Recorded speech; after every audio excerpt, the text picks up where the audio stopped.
সুপ্রভাত বন্ধুরা, অনন্য সুন্দরী চ্যানেলে আবার একটা নতুন ভিডিও নিয়ে চলে এসেছি। আশা করছি তোমাদের ভালো লাগবে, তাই ভিডিওটা স্কিপ না করে পুরো ভিডিওটা দেখার জন্য অনুরোধ রইল। ভিডিও শুরু করার আগে বড়দের জানাই প্রণাম, আর ছোটদের জন্য রইল অনেক অনেক ভালোবাসা। তো বন্ধুরা, যে যেখান থেকে ভিডিওটা দেখছো নিশ্চয়ই তোমরা ভালো আছো, আর আগামী দিনেও ভালো থেকো, সুস্থ থেকো। তোমাদের আশীর্বাদে ও ভালোবাসায় আমরাও খুব ভালো আছি, আমার পরিবারের সবাই খুব ভালো আছে। তো বন্ধুরা দেখো, সকালে একটু কাজকর্ম করে দিদির বাড়ি গিয়েছিলাম। এরপর এসে করে স্নান টান করে এখন রান্নাতে বসেছি। তো কি হয়েছে বলো তো বন্ধুরা, রান্না বান্না যে করব না, তার জন্য দেখলাম উনুনের কাঠগুলো না সব ভিজে গিয়েছে। আর উনুনটা তো প্রায় অনেকটাই জল পড়েছে, সেই জন্য এই বর্ষাকালে না উনুনে একটুও রান্না করতে পারছি না। তো সেই জন্যই সব কিছু দেখো গ্যাসের মধ্যেই করতে হচ্ছে। তো আজকে আমি রান্না করছি শুক্তো। আর এই শুক্তোটা না, রান্না করার আসল পদ্ধতি হচ্ছে সব সবজিগুলো আলাদা করে ভাজা।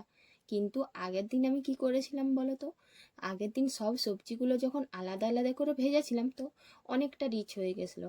আর আমাদের বাড়িতে তো দুজন পেশেন্ট আছে যাদের বেশি রিচ তেল মশলা খাবার খাওয়া চলবে না। সেই জন্য সব সবজিগুলো আমি আগেই ভেজে নিচ্ছি। মানে একসাথে ভেজে নিলে তেলটা খুব কম লাগবে, আর এতে করে তরকারিটা রিচও হবে না।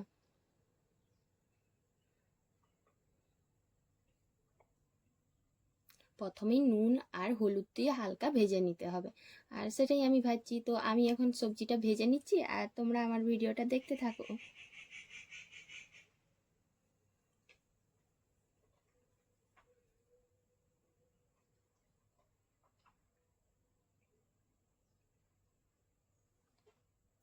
এখন তো টানা কদিন ধরে খুব বৃষ্টি হচ্ছে, মানে চারিদিকে এত কাদা পেচপেচা, বা বাড়ি ঘরের অবস্থাও খুব খারাপ। তো বন্ধুরা, কাদের কোন দিকে কি খুব বৃষ্টি হচ্ছে অবশ্যই কিন্তু কমেন্ট করে জানাবে।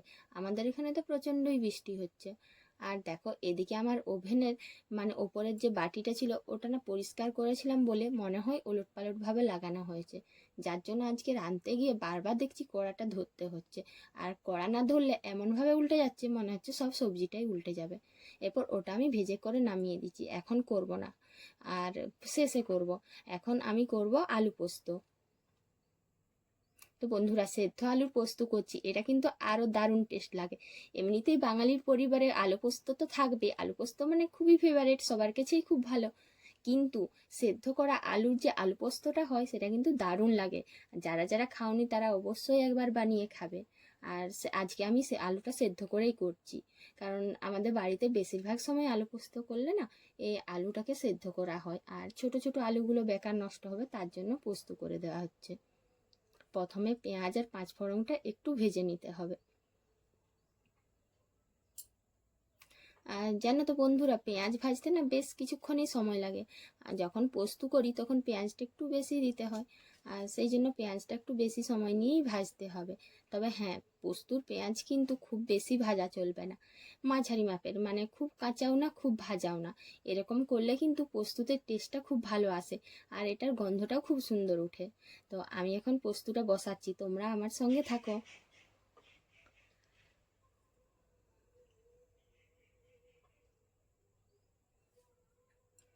আলুগুলো দিয়ে তার উপরে একটু নুন আর হলুদ দিয়ে দিলাম।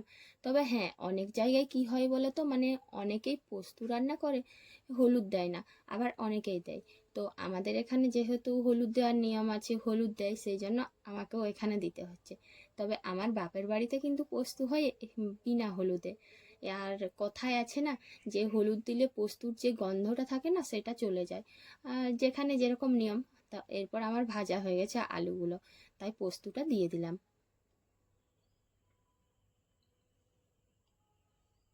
পোস্তটা দিয়ে একটু ভালো করে ভাজা ভাজা হয়ে গেলে ওটার উপরে জল দিয়ে দেবো। খুব বেশি ভাজবো না, খুব বেশি ভাজলে কি হয় বলো তো, বা পোস্তর যে গন্ধটা থাকে ওটা চলে যাবে, আর খুব একটা গন্ধও আসবে না আর স্বাদও আসবে না। এখন দিয়ে দিলাম দুটো পাকা লঙ্কা।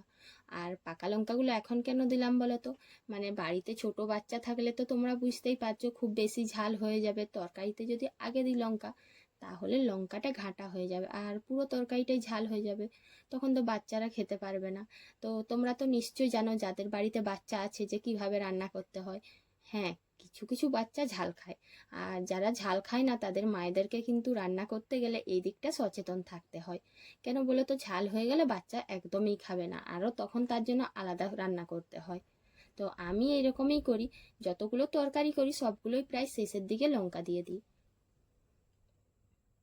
পোস্তটা নামিয়ে এদিকে হাঁড়িতে ভাত বসিয়ে দিলাম, আর এদিকে ভেন্ডি ভাজতে দিয়েছি। তো বন্ধুরা, ভেন্ডি কিন্তু অনেকেই বলে, মানে আমি ভেন্ডি বলি, আবার অনেক জায়গায় এটাকে ঢেঁড়সও বলে। জলটা গরম হয়ে যেতে আমি চাল দিয়ে দিলাম। তো বন্ধুরা, এখন একটাই কথা বলতে, যে আমাদের মধ্যবিত্ত বাড়িতে যদি এরকম সমস্ত কিছু রান্না আমরা গ্যাসের মধ্যে করি, তো এটা আমাদের না অনেকটাই ব্যয়বহুল হয়ে যাচ্ছে। মানে গ্যাসের এত দাম, তার মধ্যে আবার এতগুলো তরকারি, বেশি দিন যাবেও না, খুব তাড়াতাড়ি খরচা হয়ে যায়, গ্যাসটা মানে শেষ হয়ে যায় অনেক জলদি। তো কি করব, এখন উনুনে তো জল পড়ছে, কিছু করার নেই। তো আমাদের মতো যারা মধ্যবিত্ত আছো, তাদের বাড়িতে এরকম গ্যাসে রান্না করতে গেলে কতটা গ্যাস খরচ হয় তোমরা তো সবাই জানো। আর কিছুদিন ছাড়া ছাড়া এরকম গ্যাস কেনাটাও খুব ব্যয়বহুল হয়ে ওঠে। তো সেদিক থেকে একটু কষ্ট হয়, কিন্তু তাও মানিয়ে নিতে হবে, কিচ্ছু করার নেই। কারণ এখন যে বর্ষা পড়ছে, এতে করে বাইরের কাঠে না রান্না করা একদমই সম্ভব না। আমি তো একটুও পারছি না, কারণ আমার তো উনুনটাতে পুরো জলে ভর্তি হয়ে গেছে, কাঠগুলোও ভিজে গিয়েছে। আর এদিকে বন্ধুরা দেখো, আমি শুক্তোটা না ভালো করে বড়ি দিয়ে ভেজে, উচ্ছে আলু দিয়ে ভালো করে নেড়ে একবার বসিয়ে দিলাম। আর ওটার মধ্যে বিশেষ কিছু দিলাম না, শুধু সর্ষে দিয়ে সেদ্ধ করতে হবে। শুক্তোটা দেখো অনেকটাই সেদ্ধ হয়ে গেছে, আর খুব বেশি সেদ্ধ করে দিলে ঘাটা ঘাটা হয়ে যাবে, তখন শুক্তোটা আর ভালো লাগবে না। আর হ্যাঁ বন্ধুরা, শুক্তোর আসল জিনিস কি বলো তো, এই যে অল্প পরিমাণে চিনি আর অল্প পরিমাণে ঘি, এটা যদি শুক্তো করার শেষে না মেশাও, তাহলে কিন্তু শুক্তোর টেস্ট একটু আসবে না। শুক্তোর আসল উপকরণ কিন্তু এই দুটো, তাই আমি অল্প অল্প করে চিনি আর ঘি দিয়ে দিলাম। তোমরা বন্ধুরা এভাবে রান্না করবে, দেখবে খুব ভালো লাগবে শুক্তোটা। মানে সব রকম সবজি মিশিয়ে যখন করবে না, দেখবে খুব বেশি বেশি করে তেল দিয়ে ভাজার দরকার নেই, অল্প করে তেল দিয়ে ভেজে করে এই শুক্তোটা বানাবে। হ্যাঁ, তবে অবশ্যই চিনি আর একটু ঘি দিবে, তাহলে দেখবে শুক্তোটার টেস্টটা দারুণ এসেছে। আর এই শুক্তো যদি ভাতের থালাতে থাকে, আর কোনো সবজির দরকার হবে না। তো বন্ধুরা, কারা কারা খেতে ভালোবাসে অবশ্যই কমেন্ট করে জানাবে। আর আমার বেটু এখন একটা কাজ নিয়ে বসে গেছে, কারণ ওকে স্কুলে এইটা আঁকতে বলেছিল, দিয়ে কাগজ দিয়ে চিটাতে বলেছিল। তো বন্ধুরা, আজকের ব্লগটা আমার এখানেই শেষ করছি। আর আমার ভিডিও যদি তোমাদের ভালো লাগে, অবশ্যই লাইক কমেন্ট সাবস্ক্রাইব করে পাশে থাকবে। আর বন্ধুরা, তোমরা না সাপোর্ট করলে আমি কিভাবে এগিয়ে যেতে পারবো, তাই প্লিজ সবাই সাপোর্ট করো।